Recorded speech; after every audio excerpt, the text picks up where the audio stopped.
అంటే మీరు as a new talent అప్పుడు ఇండస్ట్రీకి వచ్చినప్పుడు మీరు ఇటువంటి స్ట్రగుల్స్ ఫేస్ చేశారా? లైక్ స్ట్రగుల్ ఏంటో మళ్ళీ చెప్తున్నాను, నేను లైఫ్లో ఎప్పుడు స్ట్రగుల్ చేయలేదు, ఇప్పుడు కూడా నేను స్ట్రగుల్ చేయట్లేదు. నాకు స్ట్రగుల్ అంటే ఏంటో తెలియదు.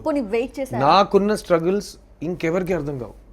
ఏంటి? కానీ వేరే వాళ్ళు నువ్వు స్ట్రగుల్ అయ్యావని ఆ స్ట్రగుల్స్ నేను లైఫ్లో చూడలేదు. స్ట్రగుల్ చేయకుండా ఉండాలని మా నాన్న 40 years హార్డ్ వర్క్ చేశారు.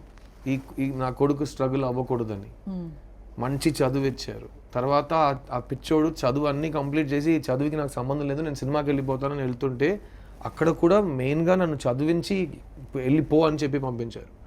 తర్వాత నన్ను ఆ రోజు నుంచి ఈ రోజు వరకు సపోర్ట్ చేస్తున్నారు. ప్రతి ఫ్రైడే ఒక రిలీజ్ ఉంటే ఇది నా డెస్టినీ. మా అమ్మ నాన్న పాప ఎందుకు ప్రతి ఫ్రైడే ఎగ్జామ్ రాయాలి, కానీ మా అమ్మ నాన్న, మా అక్క, మా ఎంటైర్ ఫ్యామిలీ అందరూ they have become part of this కదా, and they have always supported మీ.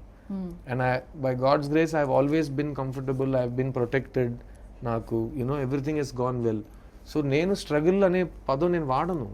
నేను ఇక్కడ దాకా రావటమే it's a life long dream. So struggle అయి ఉంటే నేను ఇక్కడ వచ్చుంటకూడదు కదా. I'm here. ఇంకెక్కడ ఎంత దూరం వెళ్ళాలి? మీరు ఫ్లైట్లో వెళ్తుంటారు, మీరు ఎకానమీలో ఉంటారు, తర్వాత బిజినెస్లో ఉంటారు, తర్వాత ఫస్ట్ క్లాస్లో ఉంటారు, దాని తర్వాత ఏంటి ఫ్లైట్ ఫైనల్లీ కూర్చుంటారు. That's a limit for everything కదా. So I already by God's grace ఇంత రావటమే నాకు I'm very very grateful.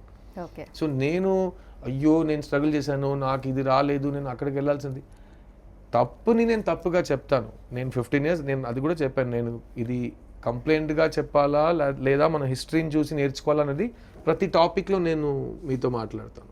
But it's not a struggle. I don't think I